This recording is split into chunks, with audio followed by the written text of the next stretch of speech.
Hey, what's going on, guys? So as a self-defense practitioner, and a gun rights advocate, I had to touch on and react to this extremely disturbing story coming out of Minnesota, Bloomington, Minnesota, to be exact, at something that happened a few days ago, last week, at the Mall of America. So apparently there was this situation where a woman was walking with her child on the second or one of the upper floors of the Mall of America when a nutcase just came from out of nowhere randomly and threw this baby off of the balcony. Now I'm going to read you this little article before I give my commentary and my take on what happened, what should have happened, and why this is a prime example of why, when you're anywhere, you have to practice what I call tactical APR, meaning tactical awareness, tactical preparedness, and tactical reaction. So it says here on this post, courtesy of Boston.com, that a mother took her child to Mall of America. Then a stranger threw him from a balcony. Now I have to warn you, this is a very graphic story, even though I'm only reading it. There's no video included here, but it is graphic. So for those at all squeamish who have small children, please turn away now. It says that the Mall of America had been open only 17 minutes Friday morning when the screaming started. On the first floor, laying face up between an escalator and the Michael Kors store, was a 5-year-old boy. He had been thrown from 3 stories above by a stranger, police say. There was blood. The boy was not moving. The child's mother asked everyone to pray. Witnesses said, and security guards, patrons, and police began performing CPR. The boy was rushed to a local hospital with significant injuries from a 40-foot fall, authorities said, and was still being treated 24 hours later. That's a pretty high fall, Bloomington Police Chief Jeffrey Potts said at a news conference Saturday in Minnesota, describing the scene and his reaction to it. Immediately my thoughts were, how can something like this happen? Potts called the situation horrific and said the department was keeping the boy and his family in their thoughts and prayers. Because the family has asked for privacy, authorities are not yet releasing the name of the boy. Potts did not offer details about his condition. The child is still alive and receiving care, he said. Now, this is the Degenerate Savage, Emmanuel Deshawn Aranda, who threw this little boy from a balcony. And I don't know, they're not saying what ethnicity the victim or his mother was, but I have a feeling that this was probably a white child. Don't ask me why, but I just have a feeling that this was a white child. It doesn't matter. This is a horrific story either way, but just saying, for some reason, the location, the suspect, the story itself, opening early in the morning. For one thing, niggas usually don't get up until midway past, when half the day is over. I'm thinking that these were probably white victims, but it wouldn't have mattered. It says the suspect, 24-year-old Emmanuel Deshawn Aranda, initially fled on foot, authorities said. A witness tried to stop him, and officers soon after apprehended and arrested the Minneapolis man in the mall's transit station. Aranda faces a preliminary charge of attempted homicide and is being held at the Hennepin County Jail. Quote, I just hope that little guy turns out okay, witness Michael Bauman told local TV station ABC5. You wonder, how could anybody do that? Records show that Aranda has a history of assault and bad behavior at the Mall of America, a sprawling complex in the Twin Cities suburb of Bloomington, Minnesota, that hosts hundreds of retail stores, restaurants, an amusement park, an aquarium, and draws 40 million visitors a year. Aranda has been banished from the mall in the past years, though authorities said the trespassing holds had expired by Friday's incident. In July 2015, he was arrested at the Mall of America on 3 misdemeanor charges: property damage, disorderly conduct, and interfering with a peace officer. After police say Aranda threw items from the upper level of the mall to the lower level. He had also swept his hand across a display table at the beauty store Bare Minerals, breaking lip gloss containers and shot glasses, police said. Aranda was banned from the mall for 1 year. A month later, in August 2015, Aranda told authorities he has anger issues when he was arrested on a felony property damage charge at the public library. Aranda had smashed 5 computers and keyboards beyond repair after he read something on Facebook that infuriated him, the man told authorities. Then, in October 2015, Aranda returned to the Mall of America again, in violation of his no trespass order, and harassed and assaulted a woman inside a restaurant there, records show. Aranda asked the woman to buy him something while they sat outside the restaurant waiting for it to open. The woman laughed off the request, records show, and sat down inside. Aranda followed her inside, sat at the table beside her, and continued his campaign. When management intervened, Aranda grew enraged. He tossed a glass of water at her face, then threw a glass of tea at her leg, shattering the cup. He was arrested on 6 misdemeanor charges. At the news conference Saturday, Potts said his police department had an additional encounter with Aranda in which he refused to pay his bill at a restaurant. Potts said some of Aranda's past cases were handled through a mental health court, but would not comment further on the man's mental health status at the time of Friday's incident. I really don't think he needs to, because it's obvious that this nigga was a nutcase that should have been put away a long time ago, but let me finish this article. At least one parent was with the young victim Friday morning when Aranda allegedly threw him from the 3rd-floor balcony. Both parents were at his bedside in the hospital, Potts said. The family is also from the Twin Cities area. Brian Johnson had just entered the mall when he saw the crowds of people gathered near the escalator and the boy on the ground. His mother, Johnson, told ABC 5, pleaded with onlookers, "Everyone, please pray. Please pray for my son. Everyone here right now, please pray.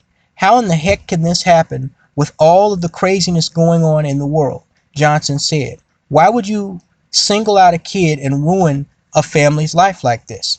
Now, to answer this man's question, and this is an incredibly sad and incredibly disturbing story. To answer this man's question, he really answered it himself when he said, how in the heck can this happen with all the craziness going on in the world? The answer?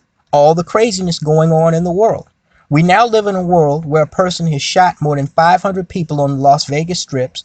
A bunch of religious zealots have knocked down 2 of the tallest buildings in the world and killed 3,000 people in the process. A dude slaughtered more than 24 children inside of a kindergarten classroom. And Cardi B is the face of black women's fashion, even though she's not black. I mean, this is the world that we live in today. Thus, because we live in this world that is clearly fucked up and ass backwards and has no moral compass and is basically, like a ship at sea without a rudder, okay? It should behoove anyone to think that they can just go out in public, like they're in Alice in Wonderland, or skipping along the yellow brick road like fucking Dorothy, and nothing bad is going to happen to them, okay? I live my life every single day thinking that this could be it. This could be the day that I have to defend my own life, because I understand, and I have accepted a long time ago what a lot of people are not ready and willing to accept, that things can go from 0 to 60, from code green to code red in a matter of moments, okay? Everything from these active shooter situations to these terrorist sympathizers to these rapists, these kidnappers, these child molesters, straight outright nutcases like this Negro. You cannot take your safety for granted anymore on this fucked up planet that we live on. Now, this Emmanuel Deshawn Aranda guy, what's incredibly interesting is he doesn't look like the typical thug type, but he doesn't have to be the typical thug type to be an absolute fucking nut. Clearly, this guy had some mental problems. And what I find particularly interesting is that even though I love my brothers, I've said time and time again, if it acts like an animal, put it down like a mad dog. There were indications several times in the past that this guy should have been put away under lock and key and carefully surveilled. It was clear that he was a threat to society and he was a menace to society and a threat to the public interest. He assaulted a woman who refused to pay for his meal.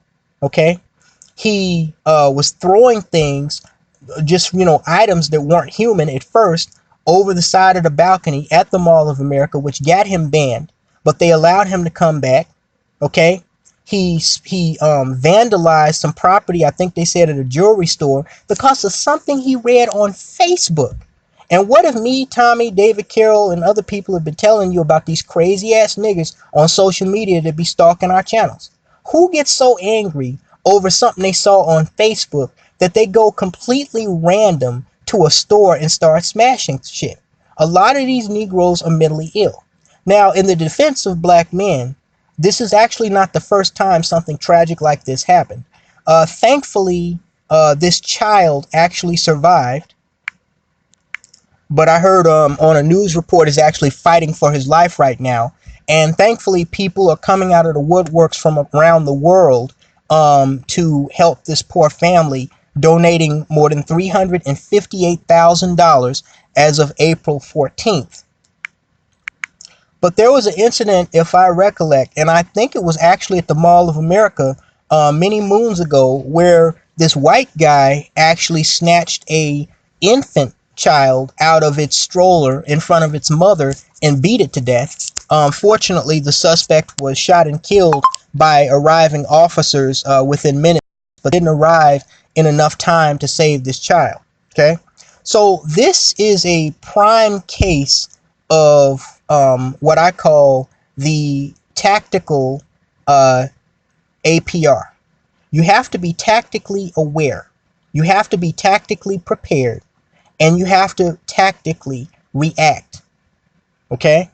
Now, awareness in this day and age means not only being aware of your immediate surroundings, but being aware of the world that we live in. As I said in the beginning, this is a fucked up planet that we're living on. Okay? One of the reasons why so much of this crazy stuff is happening, whether you're talking about, nearly 500 people being shot on the Las Vegas Strip, or Cardi B in the, or this poor child and being thrown off a 40-foot balcony, is because of the lack of the actual complete abandoning of moral character that we have adopted in our society. Okay, so a lot of things that weren't happening even 20 years ago are happening now because of this ass backwards mentality that people have, that basically anything goes. Now, I do believe that this gentleman had mental problems, but that did not give him the right to go ahead and greenlight and take someone else's child and throw them off of a 40-foot balcony. Okay, but if you are tactically aware not only of your immediate surroundings, but also tactically aware of the world we live in, then you stand a better chance of defending against something like this. What I've learned, and it appears that this Negro that did this was a transient. What people that do dumb shit is that usually they are exhibiting behavior patterns, and they are doing things out in the public that catch your eye before they take it to that next extreme level. Okay, all of us have seen these people out on the street, in public venues like stores, malls, talking to themselves, arguing with themselves, looking at people funny, sometimes even fighting with themselves. Okay, when you see someone like that, it's equivalent to if you see somebody going into a movie theater dressed in camouflage pants and a black flak jacket and carrying a big ass duffel bag. Are you really gonna fucking go in that theater and buy a ticket, or are you gonna call 911 to have them check it out? I'm hoping it's the latter and not the former. Okay, so you have to know that when you see somebody, exhibiting strange behavior, which I'm sure this Mr. Aranda guy was doing, okay, you have to be ready for everything. One of the things that you should do is, you assess the situation, you measure distance between you and the person that seems like they're a little off.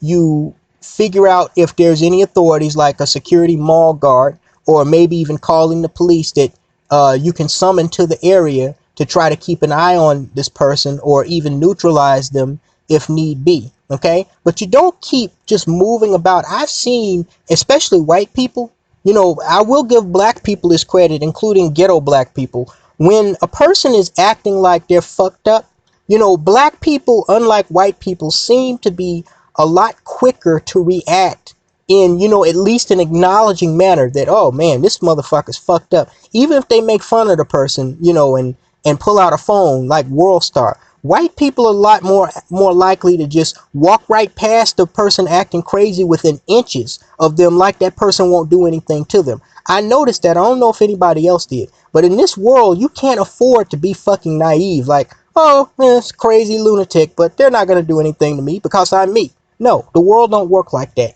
Wrong.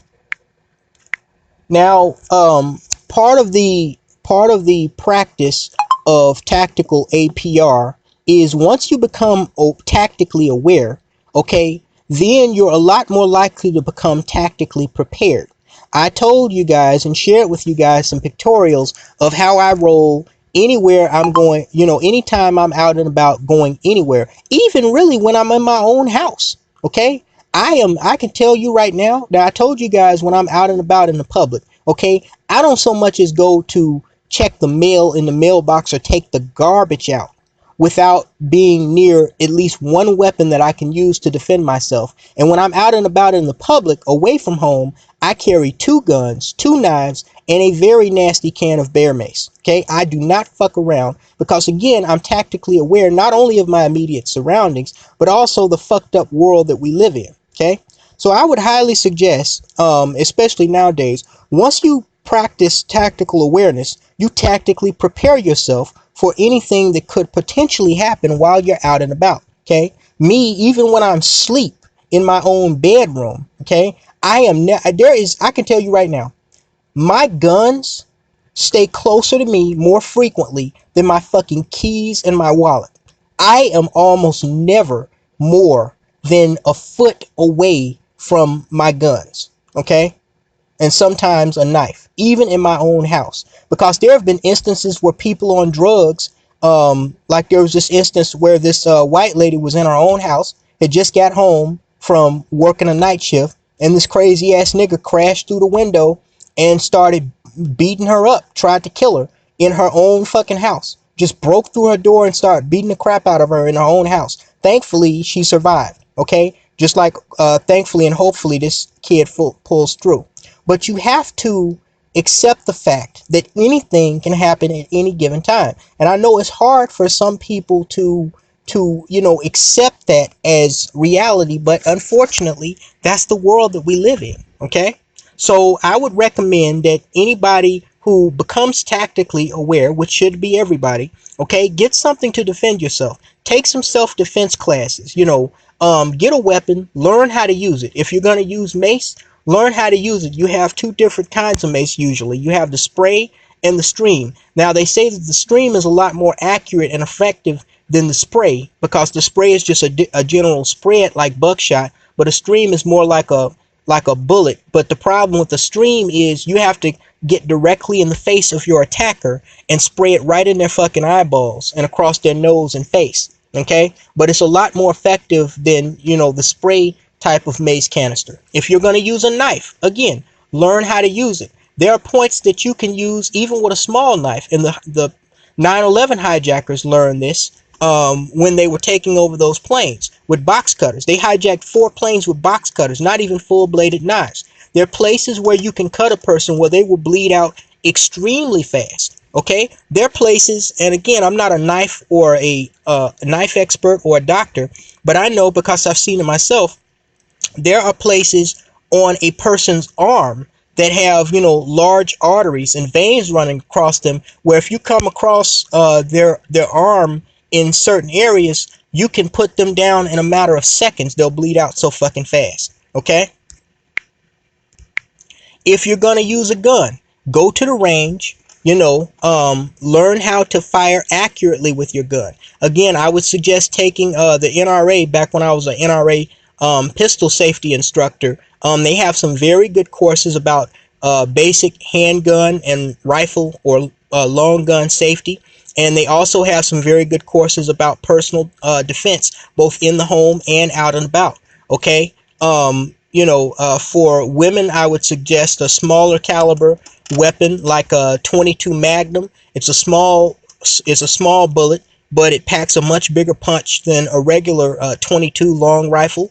I carry a 38 and a 9mm. I know the 9mm is very popular. A lot of people have upgraded, especially a lot of police agencies have upgraded recently to the 40 caliber. But even with a gun, this is why I say you have to tactically prepare, because it's been proven in several different cases, like the shootout between the FBI and these two Miami bank robbers back in the mid 1980s. To just shooting a person and not shooting them in the right place is almost as useless as doing nothing at all. Okay, so you have to know, just like with a knife, and just like with mace, and just like with your fist, or your foot, if you kick them, you have to know where to hit them to put them down. Because again, your goal is not to be a Charles Bronson, tough guy. Your goal is to neutralize the threat that is, threatening you with bodily harm, death or serious bodily harm,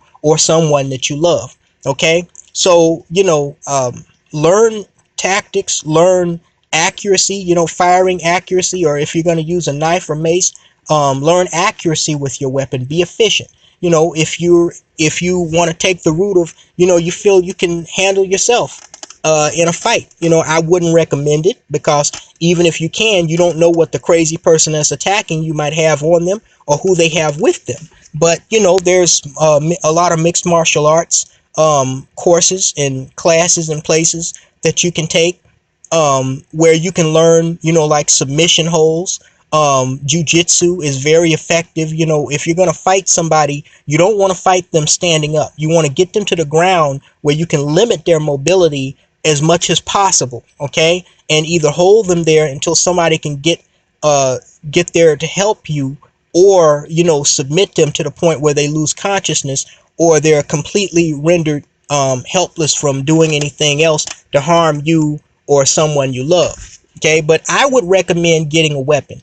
If your state is a concealed carry state, and I think because of the U.S. Supreme Court ruling in 2014, every state has to have some form of concealed carry, I would recommend getting some type of weapon. Some states even allow tasers. Okay, personally, because of the body cameras that I've seen of police and tasers going wrong against suspects, I would recommend you getting a taser, but also get a backup weapon just in case. Even if it's a knife, if you don't like guns, have a taser and a knife, or a taser and mace. But don't just rely on a taser, because if you miss, or it doesn't have the effect on the person, and everybody reacts different to being tased as you want, you could be in big trouble real fast.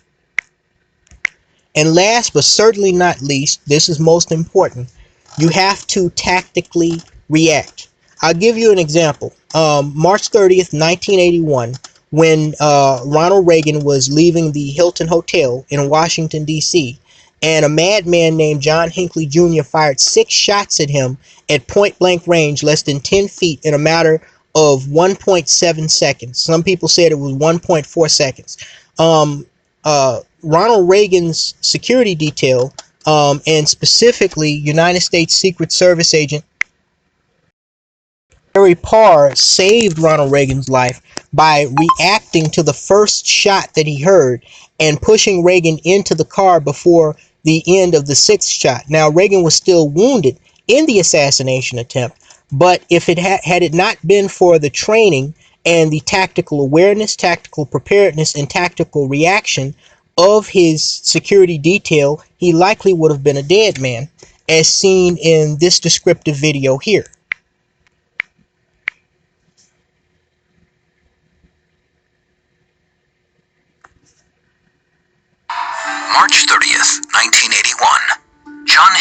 was a 25-year-old with romantic delusions, convinced that actress Jodie Foster would be impressed if he killed the president.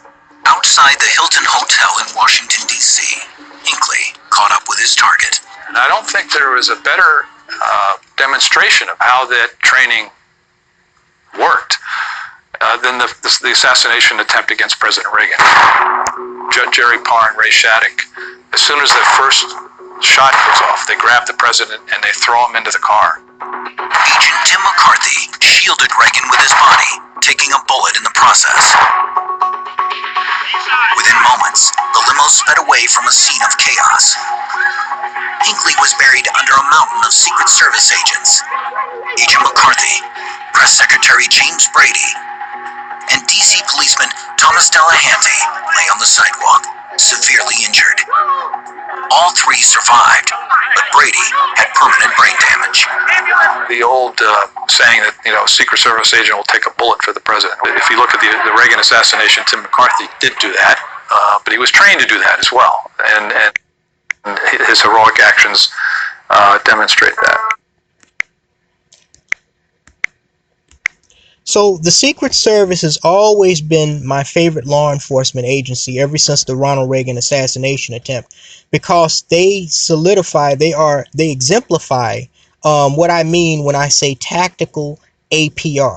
They are completely aware of the surroundings of the President of the United States and other protectees. Okay, they are well prepared in advance. They will prepare themselves for any potential threat, and they react in a way that they call cover and evacuate the protectee. Okay, now of course it is their job to protect certain diplomats and the President of the United States, just like it is your job to protect your family members and yourself. Okay, and nobody's expecting you to have their level of training, but there are some very basic things that you can do, okay, in the way that you make yourself aware of your surroundings, prepare yourself, and react if, God forbid, you are put in a situation where your life is threatened or the life of your child. And personally, I really wish that the Secret Service would offer courses to the general public to give people a general understanding, if nothing else, on what it takes to be tactically aware, to be made tactically aware, prepared, and reactionary in a threat type of situation.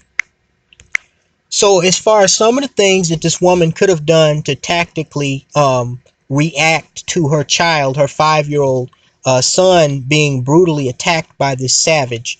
Of course, a woman is, physically inferior in most cases to a man, but there are a couple of things that she could have done even if she didn't have a weapon on her. Now, of course, we know if she had a gun, she could have blew this moron's shit for brains out before he was able to throw this kid over on the side. But I actually would have recommended shooting him in the lower extremities. The North Hollywood Bank shootout actually proved that shooting someone in certain parts of their legs and thighs can take them down.